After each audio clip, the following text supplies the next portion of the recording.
Hey guys, welcome back. Today we're going to show you how to reheat one of our holiday hams. A little bit about these holiday hams. We have been making these for 10 years. This is my contribution to your holiday table, and it means a ton to me that we've had people come back every year and get these hams from us. It means a whole lot to me. The holiday hams are a little different than your average ham. Oftentimes when you get a ham from the store, it's real lean, maybe it's been smoked. It's just not really that exciting. What we do here is we take the classic Boston butt and cure that to make hams with. Quite different than the ham that you get from H-E-B or your supermarket. Our hams have quite a bit more fat and marbling, which really gives you a beautiful flavor. The pork makes it juicier, more tender, just a very different experience across the board. In addition to the hams coming from the shoulder and having a higher fat content, we also brine our hams, and we're old school when it comes to doing a lot of things around here. And with the brine, it takes us 2.5 weeks to cure these hams, so they're just packed full of flavor, and that brining process allows you to keep as much juice in the shoulder as well. We prepare these hams for you to start with. We fully cook them. We cook them in a beautiful courtbouillon, which is just a fancy French term for a nice stock. It's got aromatic vegetables, spices, salt, pepper, sugar, all the flavors that make the ham taste the way it is. We slow cook that bad boy for you till it's completely done. The next step is when that ham comes out of the courtbouillon, we just dust it liberally with all these amazing holiday spices. We're gonna pick up flavors of cinnamon, nutmeg, a little bit of cayenne there for some zip. It really adds that extra flavor to the ham to make it special for you. The last thing that really separates our ham, kind of a retro take on the ham, we kind of reach back into those old school 1950s flavor profiles, and we glaze our ham with the pineapple glaze. It's got a little bit of sage in it. Very classic, cooked down pineapple juice with brown sugar, and again, lots of spices, sage, create this beautiful glaze that you're gonna just ladle over the ham numerous times so it kind of gets that beautiful lacquered, classic shiny glaze. So, you've got your ham. It'll come with our reheating instructions. We'll also have a link to this video so you can watch this too if you want. You're gonna need a roasting pan, possibly a roasting rack if you have one. If you don't, that's fine. It's not necessary, but it is a nice touch if you have one. Some aluminum foil, a good oven, that's about it. The first thing you're gonna wanna do when you get your ham from us is put it in the refrigerator. You wanna hold on to that till it's time for the meal. The next thing you're gonna wanna do on the day that you're actually ready to cook the ham is go ahead and unwrap. Our guys have wrapped it in plastic wrap and in foil, so it's nice and tight and stays fresh and safe and clean. When you get to the house and you're ready to cook, you're gonna wanna get all that off. When you unwrap that ham, you're gonna see it's got netting on it. You wanna leave the netting on there while you're cooking it. That helps hold the shape while it's cooking. That way you have a nice pretty ham when you present it at the table for your family. The next thing you're gonna wanna do is preheat your oven, set to 400 degrees. So now that you got the ham unwrapped, you need to put it in a pan and cook it. If you have a pan that comes with a roasting rack, that's a good thing to use. You can go ahead and put the rack inside the pan and set your ham on top of there. If you don't have a roasting rack for your roasting pan, you don't need it. It's not a huge thing. You can go ahead and proceed without it. We will wanna make some small adjustments to the recipe if you don't have a rack. But either way, you're in good shape. In this video, you're gonna see that we are not using a roasting rack to cook our ham with. Not a big deal, gonna work either way. Now that you've decided which pan you're gonna use and if you're using a rack or not, the next decision you need to make is how much water. Recipe calls for 4 cups. If you have a pan with a rack, go ahead and put the full 4 cups of water in there. If you do not have a rack for your pan, only add about half of the water. I would say about 2 cups. The idea here is to create moisture and humidity for the ham to cook. You don't want it swimming in there just full of water and kind of hanging out, taking out the flavors from your ham. So it's important just to add half the water if you don't have that rack. Now that we've got this ham in the pan with the water, you want to cover with some heavy duty aluminum foil. Cut off a big sheet, wrap it up, cover all the edges, and then go ahead and put it in the oven, get it cooking. Let's talk a little bit about how long it's going to take for your ham to cook. That way you can plan your day out accordingly and make sure it's ready when all your other sides and gravies and stuffings are ready to go too. Our hams are gonna weigh about 5 to 6 pounds. They feed about 10 to 12 people. Those hams take about 18 minutes per pound to reheat in the oven. So you're looking at about 1.5 to 2 hours for your ham to reheat. And the key thing you're really looking for, what's more important than the timing, is the internal temperature. You wanna shoot for 140 degrees. That's a nice serving temperature. That's what we're looking for, so your ham is still kind of pink, and rosy, and juicy, and tastes great.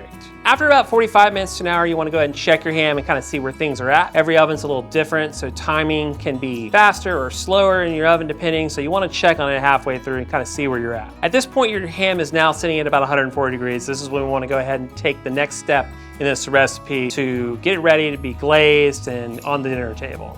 So after you pull the ham out of the oven, the next thing you want to do is turn your oven up to 500 degrees. You want it nice and hot, that way the glaze caramelizes and sets real nice and quick for you. First thing you want to do at this point is unwrap the pan. Be careful of the steam. Steam is hot, it'll burn you, so kind of pull the edges off, let it vent. And then the next thing you're going to want to do is cut away all the netting from the ham. It's really important that you get the netting off the ham before you move forward for glazing the ham. So now that that ham is at 140 degrees, it's time to go ahead and take off the net, get it back in the pan, and hit it with that first glaze. So you can use scissors if you like scissors. I prefer using a knife. I can fix anything with a knife. One of the things you want to do when you're taking the netting off is you do want to try to be careful. You've taken all this time to heat up the ham and make it pretty and give it, you know, some good color and some bark essentially. You want to try to take off the net carefully, that way you don't rip off any of those spices. Turn it over on its side. That was pretty underneath there. So now that you got the ham denetted and it's ready to go back in the oven, you want to go ahead and add the first layer of glaze to it before you pop it in there. So with the glaze that we provided for you, that beautiful pineapple sage glaze, you want to apply it kind of carefully. Don't go all in and dump the whole thing on the ham the first run, because you're going to do multiple glazes. So the idea is get a spoon and just kind of drizzle around the ham, try to get as much coverage on it as possible. But be careful not to use too much on the first time. You want to have a little extra glaze, that way at the end you can get it nice and saucy. Same we're going to do is get this glaze in the ham. You're going to see big chunks of spices in there, just pour them on there. It's all good stuff. So we have our pineapple glaze here that's got pineapple juice, brown sugar, lots of spices in it. We cook it all down with some sage, so you get this nice thick glaze. It's going to add that classic holiday flavor to your ham. The key thing here, guys, is not to stress. The other key thing is to just slowly add a little bit of glaze on there. Try to cover as much of the ham as possible on the first time. As you can see, I'm just slowly drizzling it on there, trying to get all the edges. That's where all the good flavor is going to be as that sugar caramelizes. And for this first coat, I've only used about 1/3 of the glaze that we provided for you. Now that the ham has been glazed, you want to go ahead and throw it back in the oven. Remember, it's at 500 degrees, and let it kind of cook and set that first layer of glaze. Once it's set, after about 15 minutes, we'll pull it back out of the oven, apply the next set of glaze. We're going to repeat this process a couple of times to get that glaze. It's what you want to do is like you're layering it on there and building it up. So you're probably going to glaze the ham 3 times. If you want to go wild and do it a 4th time, by all means, go for it. You want to have fun with this. The ham has been in the oven for about 5 to 7 minutes. We want to go ahead and apply another set of glaze. We've got a couple of glazes that we've put on the ham. While you are glazing the ham, if I didn't mention earlier, you want to make sure you don't cover it back up. The whole point is for the ham to be exposed to the hot air of the oven, allow the sugars to caramelize and set. So no foil when you're glazing. I've picked up a lot of nice color. Just adding one last coat of glaze, and it's always good to save a little bit when you're carving it at the dinner table. Back in the oven. For this last bit in the oven, we're going to let it cook for about another 5 or 7 minutes. Continue cooking that glaze, and then when it comes out of the oven, we're going to hit it with the last little bit of glaze and then carve it up. Now that you've built up this glaze on the ham and made it beautiful, you want to go ahead and pull it out of the oven and allow it to rest. That way we can get it ready for carving at the table side. You're going to want to rest that ham for about 10 to 15 minutes. Ideally, on the inside of the ham, you should be looking for about 145, 150 degrees at this point. Because you're opening up the door and glazing it, it's not going to cook too much more, but it is going to continue cooking a little bit, so you're looking at about 150 for final serving temperature. So now that the ham has been rested, it's time to carve it. I want to go ahead and show you how I like to do it. That way you can enjoy the ham the way I do with my family.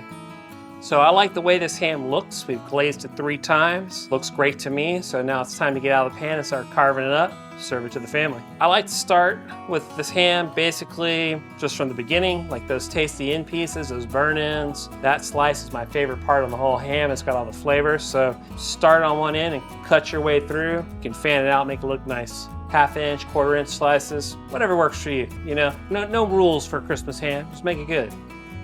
Like I mentioned, that's my favorite bite, that little end piece. Cook always gets his favorite bite.